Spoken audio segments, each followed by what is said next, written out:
my name is Lynn and I am studying to be a BCBA. In today's video, we're going to go over Unit 6 of our Intro to Concepts and Principles of Behavior Analysis. In Unit 6, they talk about ABC contingencies and discriminative control. So basically, they try to break down specifically what's happening in an ABC contingency and what discriminative control is. Just remember that antecedents never have an effect on operant behavior without a consequence. A consequence needs to happen for an antecedent to have an effect. Discriminative stimuli, which is part of discriminative control, has two results. There's differentiation of behavior and there is discrimination. Differentiation basically means that you produce different responses, and discrimination means that different environments will evoke the same response, right? So one is different responses, same stimuli, and the other one is different stimuli, same response. For instance, if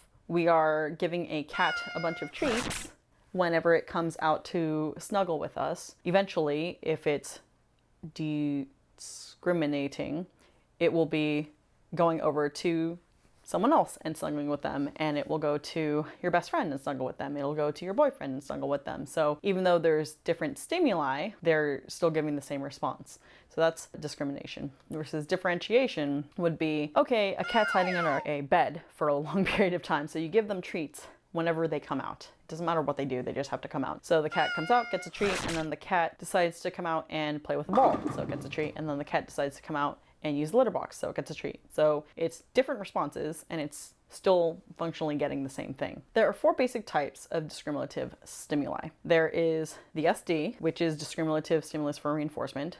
There is SDP, which is discriminative stimulus for punishment. There's S delta, which is also known as extinction or discriminative stimulus of non-availability, so to speak. And then there is S delta P, which is discriminative stimulus of lack of punishment. So each of these will either evoke or abate behaviors. Evoking behaviors means it causes to happen momentarily. Abating behaviors means causes to not happen momentarily. I say momentarily because there's a big difference between evocative and abative effects, which are directly on behavior, and strengthening and weakening effects, which is always on the probability of future behavior. So if future behavior increases, there was a strengthening effect. If future behavior decreases, there was a weakening effect. Evocative effect means it happens right now.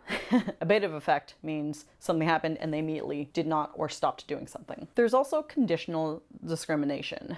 And that basically means that more than one condition has to occur before you actually respond to something. For instance, if you go to a cafe, you can't just walk in and order food. The conditions are you have to be in the cafe and a waiter or someone has to take your order. So you walk in, you're in the cafe, a waiter comes up to you and asks, what can I get for you? And then you can start ordering food. So that would be conditional discrimination. Discriminative stimulus of reinforcement essentially means that a reinforcer or consequence is available. A discriminative stimulus of punishment means that a punishment is available. A discriminative stimulus of, or S delta, right? So a discriminative stimulus of non-availability means that whatever reinforcement used to be there is no longer available, so you can't get anything. And then last one, which is kind of interesting, is the discriminative stimulus of delta P, or lack of punishment, is available. So for instance, if the SD is you see your mom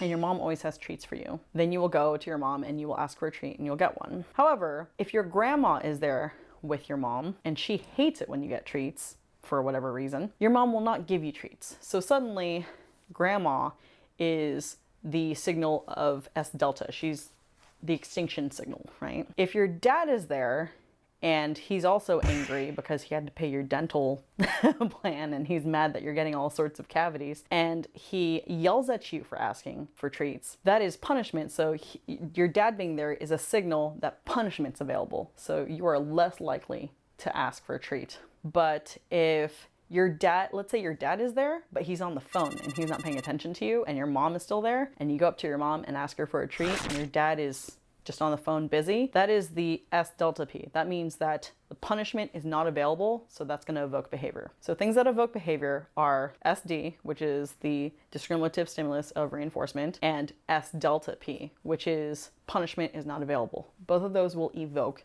behaviors. SDP, which is the discriminative stimulus for punishment, and S delta, which is extinction, will abate behaviors. So if your grandma's there, right, and she doesn't like you getting treats, and so your mom just completely ignores you when grandma's around if you ask her for a treat, that's going to abate behavior, right? So you see grandma and mom in the room, and you're like, okay, I'm not going to ask her for a treat. And then you see mom and dad in the room, and you know dad's going to yell at you, so the punishment's available. You're like, also not going to ask for a treat. So those are the main differences between SD, SDP, S delta, and S delta P. Whenever there's a delta, it means that there's a lack of availability of that reinforcement or punishment. Just remember that much. One quick note that was made in this unit was S delta P doesn't actually have a formal term for it. There have been multiple studies that I know that FIT has been involved in that they're trying to get published and trying to make some terminology highly known, but S delta P in and of itself is not a term that's actually utilized regularly within the world of ABA currently. I know that Florida State is trying to push S delta P to be that fourth and final type of discriminative stimuli, but it's not an official one. SD, SDP, and S delta are official and are widely used around the world. It's S delta P that has not actually been formally submitted. It's been formally submitted, but it's still in review. So that's just another trick. If you've never heard of S delta P, that's probably why. Anyways, that's pretty much what Unit 6 covers. I hope I explained everything pretty well. If you have any questions, leave them in the comments below, and I will see you in the next video.